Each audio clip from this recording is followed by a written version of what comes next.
Sobat ASN Muda, selamat datang di podcast ASN Governance, tempat kita ngobrol santai bareng CPNS dari berbagai unit kerja Kementerian Kehutanan Republik Indonesia. Kali ini kita akan bahas tema yang sedang hangat-hangatnya nih, yakni Smart Governance, tata kelola pemerintahan yang cerdas, efisien, inovatif, sesuai dengan nilai-nilai ASN, serta penuh dengan integritas. Tapi kali ini kita nggak hanya ngomong tentang teori doang nih ya. Hari ini kita akan dengar cerita langsung dari pengalaman-pengalaman dari CPNS Kementerian Kehutanan tentang good practice yang patut ditiru dan bad practice yang tentunya kita tinggalkan saja ya teman-teman. Nah, yuk kenalan dulu nih dengan narasumber hebat kita. Halo teman-teman semuanya, boleh nih perkenalan dulu nih, dimulai dari nama dan asal kalian itu dari mana. Kita mulai dari Kak Rey dulu nih. Iya Kak, terima kasih Kak Novi atas kesempatannya. Halo teman-teman semua, perkenalkan nama saya Reynal dari Balai Taman Nasional Aketa Jawi Lolobata. Halo semua, saya Tia, saya dari Balai Taman Nasional Lawrence, Wamena, Papua Pegunungan. Salam kenal. Halo semua, saya Tri Utami Diastari dari Balai Taman Nasional Aketa Jawi Lolobata. Halo semuanya, saya Elizabeth dari Balai Taman Nasional Lawrence. Salam kenal untuk kita semua. Halo semua, saya Hana dari Balai Taman Nasional Lawrence, Wamena Papua Pegunungan. Salam kenal.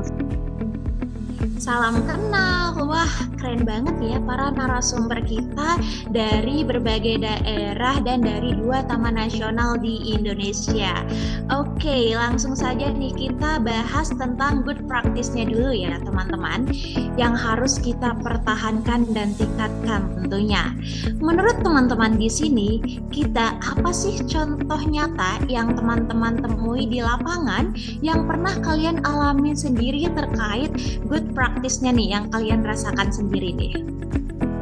Iya Kak, kalau dimulai dari saya ya, sini yang pernah saya rasakan itu berdasarkan pengalaman saya itu ada di Bank BCA ya, di mana menurut saya pelayanannya untuk satpamnya sebagai first impression-nya itu sangat ramah dan proaktif dan juga baik, karena sedari awal tuh mereka sudah menciptakan atmosfer yang ramah sekaligus aman bagi kita para orang yang akan datang ke sana.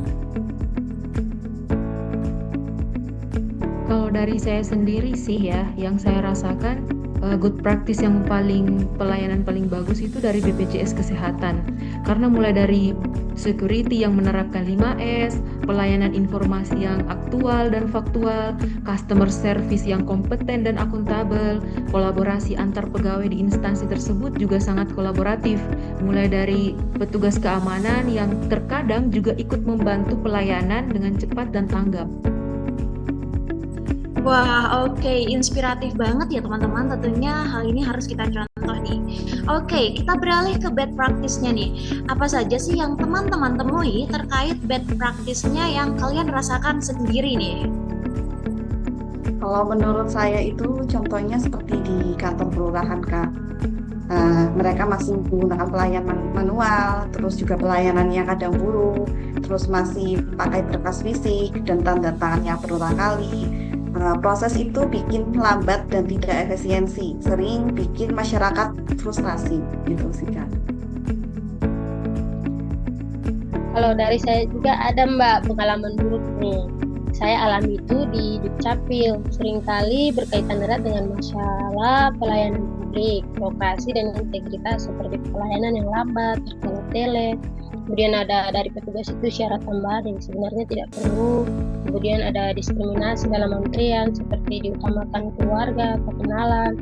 Kemudian sikap tidak profesional dari petugas seperti tidak ramah pada saat kita berkunjung. Kemudian ada masalah lain lagi yaitu teknis dan administrasi, yang mana alasan klasik yang biasa dari Capil berikan untuk kita itu belangko KTP-nya itu tidak ada atau terbatas. Kemudian ada salah cetak data dan juga data yang tidak sinkron. Pengalaman ini ya Mbak yang menjadikan saya ini menurunkan tingkat kepercayaan saya kepada lembaga pemerintah. Wah, oke. Hal-hal seperti ini tentunya harus diperbaiki ya teman-teman ya. Nah, oke. Menurut teman-teman dari sisi good practice-nya nih, apa sih kunci keberhasilannya? Nah, kalau menurut saya nih Mbak Novi, kunci keberhasilannya sebuah perusahaan atau instansi adalah kesiapan sumber daya manusia yang profesional dan berintegritas untuk meningkatkan produktivitas dan kinerja organisasi secara keseluruhan. Kalau dari sistem meritnya meliputi rekrutmen berdasarkan kompetensi, promosi berdasarkan kinerja dan kualifikasi, pemberian kompensasi dan penghargaan yang adil, pengembangan kompetensi berkelanjutan, serta transparansi dalam setiap proses.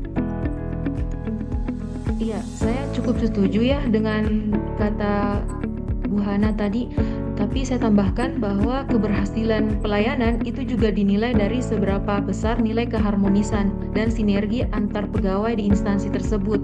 Selain itu, menurut saya kunci keberhasilannya adalah masing-masing dari pegawai itu memiliki kesadaran dan rasa tanggung jawab bahwa mereka itu adalah pelayan publik. Seperti itu, Mbak. Setuju ya dengan Kak Hana dan juga Kak Tia. Ya, saya rasa juga karena mereka dari awal sudah memberikan training khusus dan membuat sistem yang selektif, sehingga bisa menghasilkan pegawai-pegawai mereka yang sesuai dengan visi dan misi. Wah, oke, keren banget ya. Nah, lalu menurut kalian gimana sih caranya agar praktik ini bisa menular dan tentunya bisa ditiru oleh instansi lain nih, agar kita dari berbagai instansi bisa terus berkembang dan tentunya dapat memberikan pelayanan yang prima kepada masyarakat. Menurut saya ya, kita itu terus memperhatikan kualitas pelayanan kita yang kita berikan agar menjadi contoh yang baik untuk instansi lain. Mungkin seperti menerapkan prinsip pelayanan yang cepat, tepat, dan transparan tentunya. Betul Kak Ibet, kita harus lebih menyiapkan diri dan memperbaiki pelayanan yang buruk menjadi pelayanan yang prima yang dapat berdampak kepada pelayanan yang baik bagi masyarakat dan juga instansi. Wah, bener banget nih. Keren. Nah, sekarang kita bahas tentang bad practice-nya nih. Nah, menurut teman-teman, kira-kira apa sih penyebabnya dan bagaimana sih pencegahan sekaligus solusi menurut teman-teman nih? Mungkin dari Kak Ami dulu deh. Kalau menurut saya penyebab dari bad practice itu sendiri karena resistensi terhadap perubahan, kesenjangan, literasi digital, dan kurangnya pengawasan dari pimpinan. Tentunya harus dari pimpinan itu sendiri harus ada perubahan dan dari kawan-kawan itu sendiri. Betul sekali. Tadi kan sudah dijelaskan penyebab dan solusinya dari saya. Untuk mencapai keberhasilan itu, untuk mencapai suatu keberhasilan di organisasi itu tentunya kita memperbaiki kinerja kita ya dengan membangun sikap pelayanan yang baik, akuntabel, dan inklusif tentunya. Wah, mantap nih. Sekarang kita sudah memahami nih tentang good practice sama bad practice. Oke, beralih sekarang kita hubungkan tentunya dengan manajemen ASN dan konsep Smart ASN itu sendiri. Kalau menurut Kak Rey gimana nih? Ya, kalau dalam konteks ASN ya, jadi kalau sistem merit itu kan menekankan bahwa pengelolaan pegawai harus berdasarkan kualifikasi, kompetensi, dan kinerja, bukan nepotisme atau faktor non-profesional lainnya. Nah, kalau dalam KOS BCA ini kan menerapkan rekrutmen yang selektif berdasarkan attitude dan kompetensi yang ada.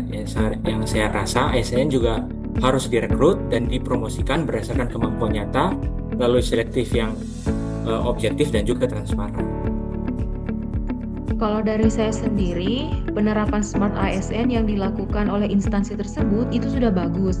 Seperti contohnya penggunaan media digital sebagai database manajemen mereka. Instansi ini juga menerapkan pelayanan publik berbasis digital. Salah satu aplikasi yang kita gunakan sampai sekarang adalah JKN Mobile yang bisa kita gunakan untuk fasilitas kesehatan dimanapun dan kapanpun kita inginkan. Setuju banget sama Kak Rey dan Kak Tia, bahwasannya penerapan sistem Merit, dan Smart ASN dapat kami pelajari dan dikembangkan kepada kami sehingga dapat melakukan pelayanan yang baik bagi masyarakat dan instansi. Menurut saya, smart governance ini bukan cuma teknologi, tapi juga harus berintegritas serta profesionalisme ASN itu sendiri. Wah, keren banget nih dari para narasumber kita. Jadi diskusi kita hari ini benar-benar membuka wawasan kita semua ya, terutama saya. Jadi kesimpulan yang dapat saya ambil nih dari para narasumber kita bahwasanya smart governance ini sangat penting dengan teknologi dan integritas kita sebagai ASN, sistem merit, serta profesionalisme kita sebagai ASN. Nah, sebelum kita tutup nih, saya mau minta teman-teman kasih satu kalimat aja yang membangun dari kalian semua nih.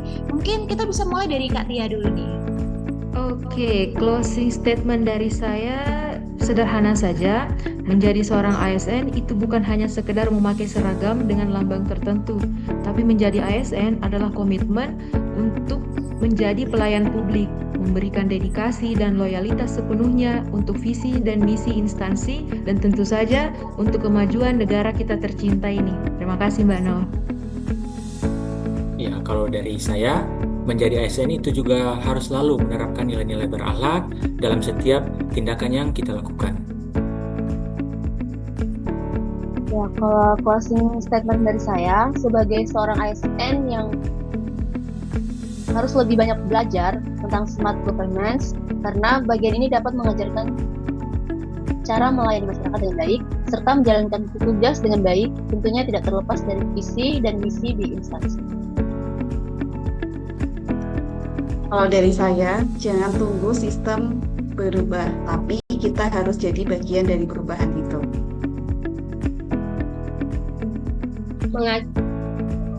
Mengakhiri dari teman-teman, kita sebagai agen perubahan patutlah kita berperan aktif sebagai pencipta solusi dengan memanfaatkan teknologi untuk pelayanan publik yang cerdas dan inklusif. Wah, oke, mantep banget nih, keren-keren, tepuk tangan dulu dong semuanya. Nah, hal seperti ini bisa memotivasi kita semua nih menjadi ASN yang berintegritas. Nah, terima kasih banyak nih atas sharing sessionnya. Di sini saya mengetahui bahwasanya smart governance itu dimulai dari ASN yang cerdas dan berakhlak tentunya. Sampai jumpa lagi. Terima kasih. Salam ASN berakhlak, bangga melayani bangsa.